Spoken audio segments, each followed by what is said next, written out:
மாவட்ட நிர்வாகமும் பொது நூலகத்துறையும் இணைந்து நடத்துகின்ற வேலூர் 4வது ஆண்டு வேலூர் புத்தக திருவிழாவை மிக சிறப்பாக 9 நாட்களாக நடத்தி வருகிற மாவட்ட நிர்வாகத்திற்கும் இந்தியாவில் வேறு எந்த மாநிலத்திலும் இல்லாமல் புத்தகங்களுக்காக ஒரு திருவிழாவை மாவட்டந்தோறும் நடத்தி வாசிப்பை இலக்கியத்தை மக்கள் மனங்களில் பதிய செய்ய வேண்டும் என்கிற மிக முக்கியமான ஒரு முன்னோடியான இந்த முயற்சியை செய்கிற தமிழக அரசுக்கும் இந்த நிகழ்ச்சி சிறப்பாக நடப்பதற்கு காரணமாக இருக்கிற ஒவ்வொருவருக்கும் என்னுடைய மாலை வணக்கத்தை நான் தெரிவித்துக் கொள்கிறேன். நண்பர்களே, இந்த நிகழ்விற்கு நான் வருவதற்கு காரணம் இந்த மாவட்ட ஆட்சியர் அவர்கள். மாவட்ட ஆட்சியர் அவர்களுக்காகத்தான் நான் இந்த நிகழ்வில் வருவதற்கு ஒப்புக்கொண்டேன். தமிழ்நாட்டில் எந்த ஊரில் புத்தக திருவிழாக்களில் பேசினாலும், எந்த ஊர் மேடைகளில் பேசினாலும் வேலூரில் பேசுகிற நிறைவு என்பது வேறு எங்கும் கிடைப்பதில்லை.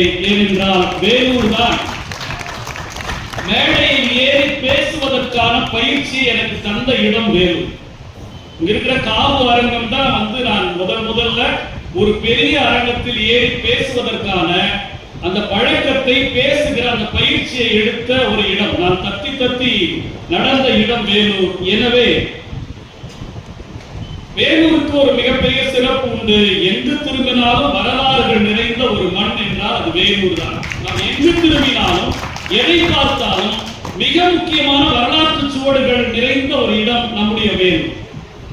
இந்த வேலூர்ல இதுக்கு ஒரு புத்தக கண்காட்சி நடத்தி, ஆனா என்ன ஒரு கொடுமைன்னா, எங்க திரும்பினாலும் வரலாறு, ஆனால் எந்த வரலாறும் நமக்கு தெரியாது. இதுதான் மிகப்பெரிய அவலம். எல்லா இடங்களிலும் வரலாற்று சிறப்பு மிக்க. இப்படி திரும்பி பார்த்தீங்கன்னா கோட்டை, இப்படி வலது பக்கம் பார்த்தா ஊரிஸ் கல்லூரி, இடது பக்கம் பார்த்தீங்கன்னா முதல் இந்திய சுதந்திர போராட்டம் சிப்பாய் கழகம் நடந்த இடம், அப்படி திரும்பினா சிஎம்சி.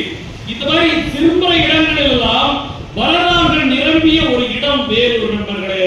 ஆனால் என்னவென்று சொன்னால், நமக்கு அந்த வரலாற்று உணர்வு இல்லாமல் இருக்கிறது. தமிழர்கள் இன்னைக்கு எப்படி ஆயிட்டாங்கன்னு சொன்னா, எந்த இடத்துக்கு குடும்பத்தோட போறோமோ அங்க குடும்பத்தோட போறதில்லை, எந்த இடத்துல குடும்பத்தோட போகக்கூடாது அங்க போய் நசுங்கி சாகிறது அப்படின்றது தமிழ்நாட்டினுடைய வழக்கமாக மாறி போயிருக்கு. நீங்க உலகத்திலே நான் உங்களுக்கு சொல்லுகிறேன்,